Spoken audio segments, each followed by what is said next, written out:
respected judges and my dear teachers.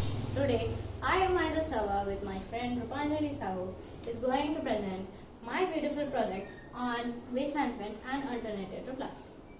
This project is divided into two different goals.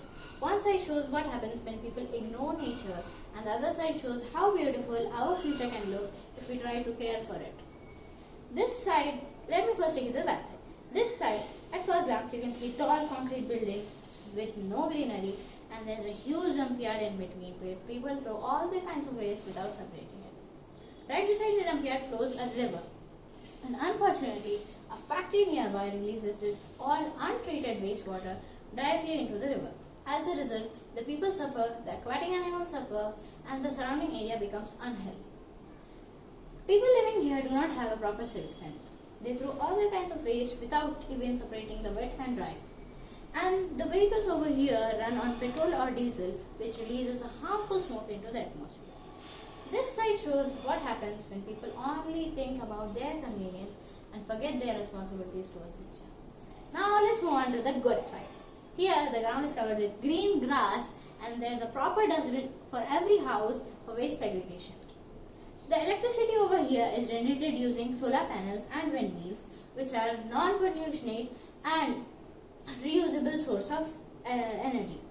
The vehicles over here are electric, which means they move on electricity, which are also very good for the environment.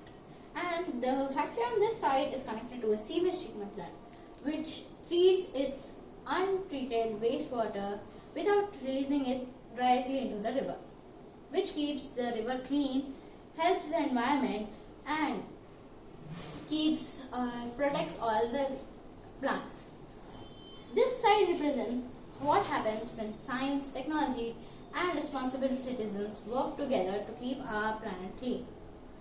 This side is the future of our planet if we try to care for our environment. Now, let me take you to the important point of my project, which is this tower over here. This is a prototype, which means that this does not work. Instead of this, we are planning like this. It is a glass jar containing living algae, and algae, as we know, is super observant to carbon dioxide from the air and releases most of the oxygen for our planet. And this algae also helps in the absorbent for the greenhouse gases, which are also very harmful for our environment. Now, which is the most important question, that how are we going to fill in the algae of these towers? It depends upon the population of that area. If the population of that area is less, then we will try to grow that algae itself in these towers. But if the population of the area is quite large than normal, then we will make a factory, like not factory, plants like there are in NFC, that they grow these algae on a higher massive scale. The other main aspect of my project is alternative to plastic. Alternative to plastics that we can use, as we know that plastics takes hundreds of years to decompose and is a harmful threat to humanity.